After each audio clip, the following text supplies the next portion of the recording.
सब्र का इनाम।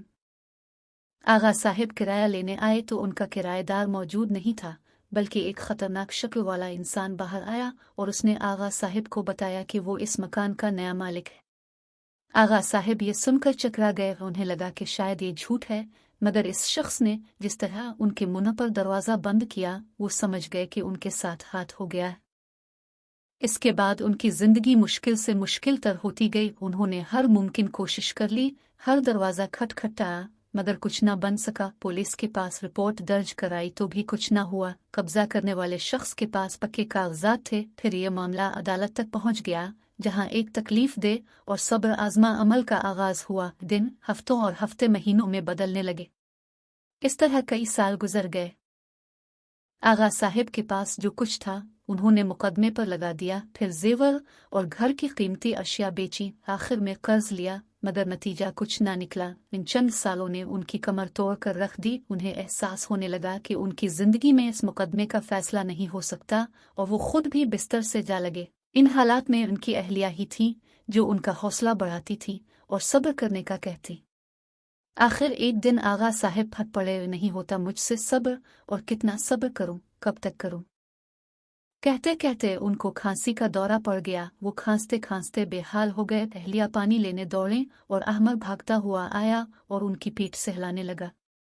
आगा साहिब ने पानी पिया और गहरे गहरे सांस लेने लगे। फिर आहिस्ता से बोले, बेशक हमें सब्र करना चाहिए, लेकिन अब मेरे सब्र का पैमाना भर चुका है। हमने बिलावजा मुकदमाबाजी की, अपनी जमा पूंजी भी लिटा दी और बाल बाल कर्जे में जकड़ा जा चुका है। लिहाजा मैंने फैसला किया है कि अब हम मुकदमे का पीछा नहीं करेंगे और न किसी के खिलाफ हाई कोर्ट में अपील करेंगे। आगा साहिब ने आखिरी कोशिश की। चूंकि उनके पास मुकदमे की पैरवी के लिए अखराजात नहीं थे, लिहाजा उन्होंने जज साहिब को साफ बता दिया उन्होंने एक सरकारी वकील की खिदमात उनके हवाले कर दें, जो सुस्त रवि से मुकदमे की कार्रवाई को आगे बढ़ाता रहा, मगर मुखालिफ वकील हीलेबाजी के जरिए मुकदमे को तूल देता रहा। आखिर एक दिन वो आया जब अदालत पहुंचने के लिए भी उनके पास पैसे नहीं थे। आगा साहिब अदालत न जा सके। शाम को वकील का फोन आया कि अदालत ने उनके तमाम सबूतों को मुस्तरद कर दिया है। बेबसी के एहसास से आगा साहिब की आंखें भर आईं। उनके लबों पे गला आने ही वाला था कि उनकी शुक्रगुजार अहलिया आ गई। उन्होंने गहरी सांस ली और आसमान की तरफ देखकर बोले, अल्लाह, जो तेरी मर्जी, हर हाल में तेरा शुक्र है। शुक्र अदा करने से उनकी तबीयत हल्की हो गई। यूं लगा जैसे उन पर से काफी बोझ आतर गया हो।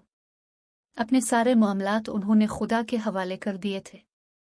अगले दिन वकील उनको लेने घर आ गया। वो बहुत खुश था। उसने गर्म जोशी से आगा साहिब से हाथ मिलाया और उनको खुश खबरी सुनाई कि जिस प्रॉपर्टी डीलर ने उनसे धोखा किया था, इसे दिल का दौरा पड़ा। उसने मरने से पहले एतराफ जुर्म कर लिया, जिससे मुकदमा उनके हक में हो गया है और जल्द उनका मकान उन्हें मिलने वाला है। यह खबर सुनकर आगा साहिब इतना रोए कि आंसू थमना मुश्किल हो गए। उनकी आजमाइश खत्म हो गई थी, जिसने उन्हें परेशानी में डाला था। अल्लाह ने उन्हें इस परेशानी से निकाल लिया। यही उनके सब्र का इनाम था। Subscribe my channel and click the bell icon.